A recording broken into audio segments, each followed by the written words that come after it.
Hi everybody, I have a review for you today for a movie called Dark Shadows. It's a little bit of a late review, but it just wouldn't be one of my reviews if it weren't like at least a week later than everyone else's review. But anyway, I really wanted to get on here and talk about it and give you my review, so here goes. Alright guys, I really did not like this movie. I really did not like this movie. But I want to start out by talking about some of the things I did like about it, because it wasn't to the point where I couldn't find anything enjoyable about it. There's one main component, if you will, of this film that I just thought was spectacular. There was a lot of craftsmanship involved. It's been a long time since I've sat down and watched a movie, and I feel like I've seen all these huge big budget films over the past couple years, like with Harry Potter and all these films that are visually designed so well, but it's been a long time since I was this blown away by it. Like, I was like drooling over the design in this movie. The costume designer for this movie is my favorite costume designer, and her name's Colleen Atwood, and she's basically my hero. I just really love her, and she just knocks it out of the park every time she just does a job. She's done pretty much all of Tim's movies, but she also does a lot of other stuff too that's completely Tim Burton-ish. The other main positive I felt in the film was that I thought Johnny Depp did a good job. I thought he did what he could do with it. I saw this movie with the biggest Johnny Depp fan I know, which is my best friend Becca. She is a Johnny Depp fanatic. She loves him. She's loved him for many years now. I really like Johnny Depp.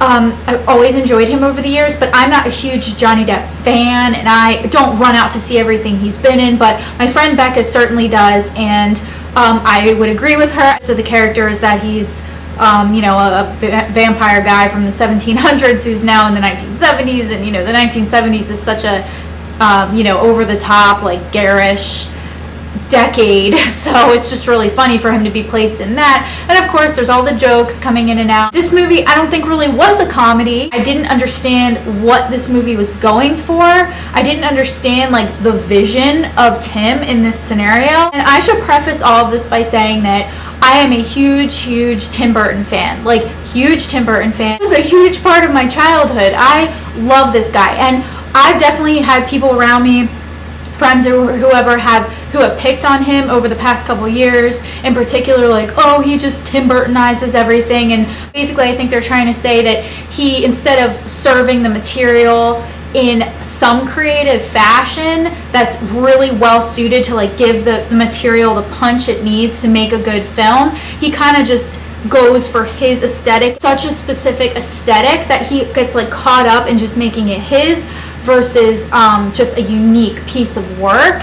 And I've always been quick to defend him, but after seeing this movie, I just was pretty baffled. I was pretty baffled. If you guys want to know my honest reaction to this film, it's really more from the perspective of a Tim Burton fan. I felt like he was just expecting me meaning Tim Burton fans, people who like his movies, whatever. I felt like you were just expected to sit there and look at how beautiful things were. This movie's kind of all over the place. It's confusing. Doesn't make you laugh particularly hard.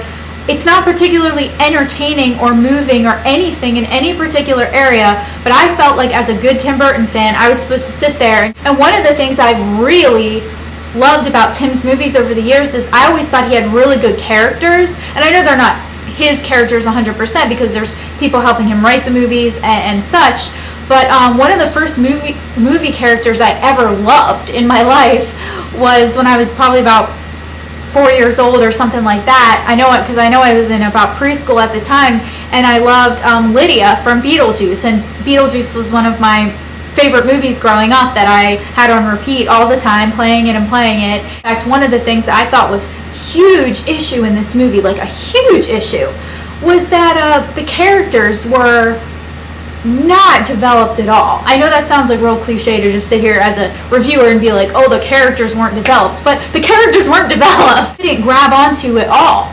And as great as all those actors were, I wanted to like them so much. Shallow characters. There was nothing to them. It was like you could paint the characters like in a painting and look at the painting and it would have been like the same thing. That really like is the part that hurt. That was like, ouch. I love fictional characters so much that when I sit down and watch a movie, 9 times out of 10, I can find something to relate to. I don't know, guys. I was just left in a confused state. Go in with a lot of preconceived notions. I wasn't expecting some miraculous thing. You know, I'm very into his movies and what he does, but I didn't get it this time, man. I didn't get it this time. I mean, I really didn't get it. I was like sitting there at the end like, what is going on? I'm gonna give Dark Shadows a 4 out of 10.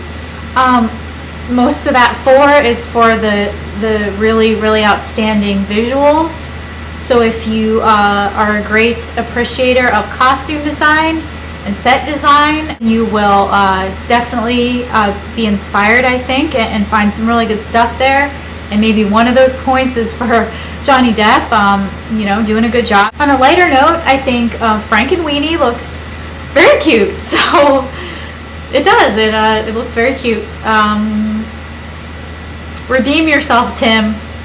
Redeem yourself.